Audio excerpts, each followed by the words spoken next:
जय हिंद, जय Maharashtra. RB Marathi news मध्ये सर्व आमच्या दर्शकांचं मनपूर्वक स्वागत.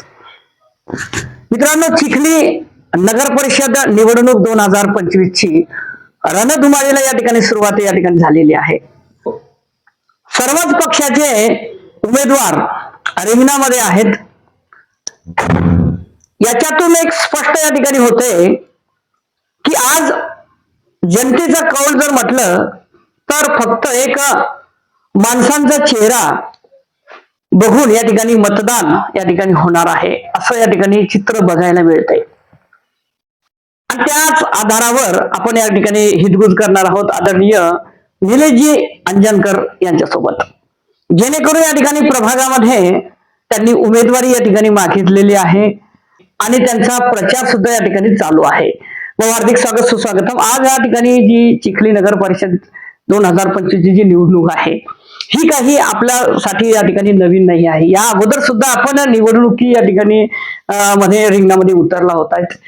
तुमच्या मातोश्री असेल, तुम्ही असेल, परंतु आजचा हा जो काळ आहे हा थोडस जरा चित्र जे आहे ते वेगळं आहे. काय वाटतंय? 2001 मध्ये सर्वप्रथम मी वयाच्या 25व्या वर्षी शिवसेनेच्या तिकिटावर गांधीनगर या परिसरातून विजयी झालो होतो.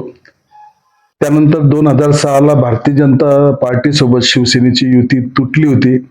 त्यानंतरही मी त्या प्रभागातून विजयी झालो होतो आणि 2011 मध्ये युतीमध्ये मी 1281 मतांना 4 वार्डाच्या प्रभागामधून मी निवडून आलो होतो. त्यामुळे गांधीनगरमध्ये जनतेशी माझी एक प्रकारे नाळ जुळलेली आहे. माझ्या सुखादुःखात किंवा त्यांच्या सुखादुःखात ते माझ्यासाठी धावून येतात आणि मी ते सुद्धा त्यांच्यासाठी धावून जात असतो.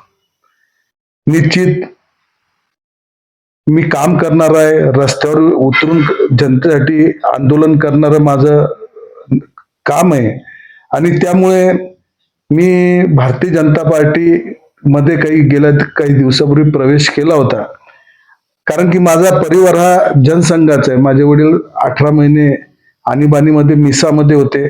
माझे दोन्ही काका स्वातंत्र्य सैनिक होते आणि अशी पार्श्वभूमी असताना आम्ही माझ्या संघासाठी माझ्या वडिलांना पूर्ण आयुष्य समर्पित केलं होतं आणि मी आमच्या परिवाराने आजपर्यंत कधी पण संघाकडे किंवा भारतीय जनता पार्टीकडे कोणत्याही प्रकारचं पद मागितलं नाही. कोणत्या पतसंस्थेमध्ये, कोणत्या बँकेमध्ये, कोणत्या शिक्षण संस्थेमध्ये आम्ही साधं संचालक पद सुद्धा आम्ही मागितलं नव्हतं.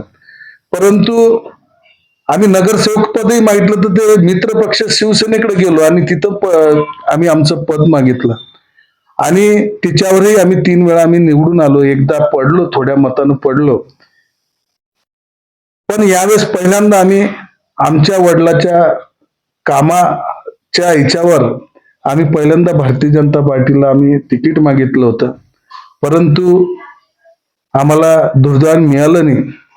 एखाद्या सामान्य कार्यकर्त्याला जर ते तिकीट मिळालं असतं तर खूप मनाला आनंद वाटला असता.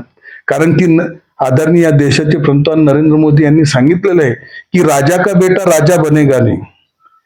आणि म्हणून सामान्य कुटुंबातलं नेतृत्व जर खऱ्या अर्थानं त्याच्यात जर काही सर्व प्रकारचे गुण संपन्न असतील, जनतेसाठी धावून जाण्याची त्याची जर इच्छा असेल तर अशा व्यक्तीला सर्व पक्षाने त्याला उभं केलं पाहिजे आणि त्याच्या पाठीशी उभं राहिलं पाहिजे. परंतु निश्चित आज दुर्दैवाने सांगायला लागतं की भारतीय जनता पार्टीमध्ये पण घराणेशाहीची लागण झालेली आहे आणि या घराणेशाहीच्या विरुद्ध एका सामान्य कुटुंबातील ची लढाई मी लढत आहे.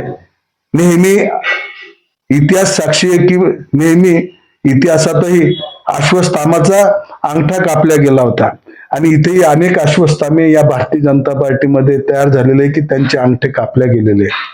म्हणून मी पुन्हा एकदा जी गोरगरीब सामान्याला न्याय देणारी शिवसेना आहे याच्यामध्ये मी प्रवेश केला आणि एक सामान्य कुटुंबाची लढाई मी आज लढत आहे आणि निश्चित संघाचे विचार माझ्या डोक्यात आहे. ज्या दिवशी तिकीट माझं कटलं, भारतीय जनता पार्टीचं तिकीट कटलं, त्या दिवशी मी माझ्या आईकडे गेलो आईने विचारलं काय झालं, म्हटलं तिकीट कटलं.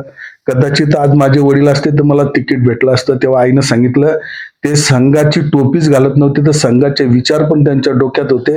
तुझ्यासाठी त्यांनी कधीच तिकीट मागितलं नसतं. त्यांनी मला तुला हेच म्हटलं, तुझ्या कर्तृत्वावर पक्षानं जर तुला तिकीट दिलं तर तू घे, असं त्यांनी म्हटलं असतं. पुत्रप्रेम त्यांनी कधी विचारावर मात करून पुत्रप्रेम पुढे त्यांनी आणलं नसतं. त्यामुळे तू कधी अशी अपेक्षा नको करू की ते असते तर तुला तिकीट मिळालं असतं. म्हणून निश्चित ही एक सामान्य कुटुंबाची लढाई आहे, ती मी रस्त्यावर येऊन लढणार आहे आणि निश्चित सर्वसामान्य जनता माझ्या पाठीशी राहील व तिच्यामध्ये माझा विजय होईल असं मला या निमित्तानं वाटतं. कारण की थेट तुमचा हा बोलण्याच्या माध्यमातून आरोप दिसतोय की तिकीट कापलं आणि आपण या ठिकाणी शिवसेनेला तिकीट या ठिकाणी उमेदवारी मागितली आणि उमेदवारी अर्ज दाखल केले. म्हणजे नेमकं म्हणायचं काय? नेमकं मला हेच म्हणायचं की काँग्रेस हा पक्ष घराणेशाहीला चालना देणार आहे अशी वारंवार भारतीय जनता पार्टीकडून चर्चा होते. आज भारतीय जनता पार्टीमध्ये असे अनेक लोक आहे, परिवाराला कधी राजकारणात पुढे आणण्याचा प्रयत्न त्यांनी कधी केला नाही. परंतु जेव्हा वेदना होती की सर्व संस्था सर्व शाळा कॉलेज बँका तुमच्या पाठीशी असताना तुम्ही जर साध्या नगरपालिकेचं तिकीटही सामान्य कार्यकर्त्याला तुम्ही भेटू देत नाही तर त्या भारतीय जनता पार्टीमध्ये निश्चित सामान्य कार्यकर्त्यांचं कोणत्याही प्रकारचं भविष्य दिसत नाही. म्हणून मी शिवसेनेत प्रवेश घेतला आणि शिवसेनेचा मला अनुभव आहे की मी एक साधी माझी चहाची हॉटेल होती आणि त्यावेळेस शिवसेनेनं मला तिकीट दिलं. त्यानंतर 3दा आणि 4दा मला तिकीट दिलं. नगराध्यक्षाचं तिकीट माझ्या आईला दिलं. त्यामुळे शिवसेनेत कधी असं विचारलं जात नाही की तुम्ही काय खर्च करू शकता, फक्त त्याची लायकी पाहिल्या जाते आणि संघटनेसाठी त्याची तळमळ पाहिल्या जाते की तो किती तळमळीनं पक्षाचं संघटनेचं काम करतो, त्याला शिवसेनेमध्ये तिकीट दिलं जातं. हा फरक मला या काळात दिसला. निश्चित मधल्या पिरियडमध्ये आदरणीय आमदार श्वेताताई असतील, महाले साहेब असतील, ताईंनी मला भावासारखा जीव लावला आणि साहेबांनी मला खूप प्रेम केला. त्याबद्दल मी त्यांचे सुद्धा आभार व्यक्त करतो. परंतु मी त्यांच्या मजबुरी समजू शकतो, त्यांच्यावर कोणत्या प्रकारचा दबाव आणला गेला असेल हे पण मी समजू शकतो. त्यामुळे त्यांच्याबद्दल माझी कोणती नाराजी नाही.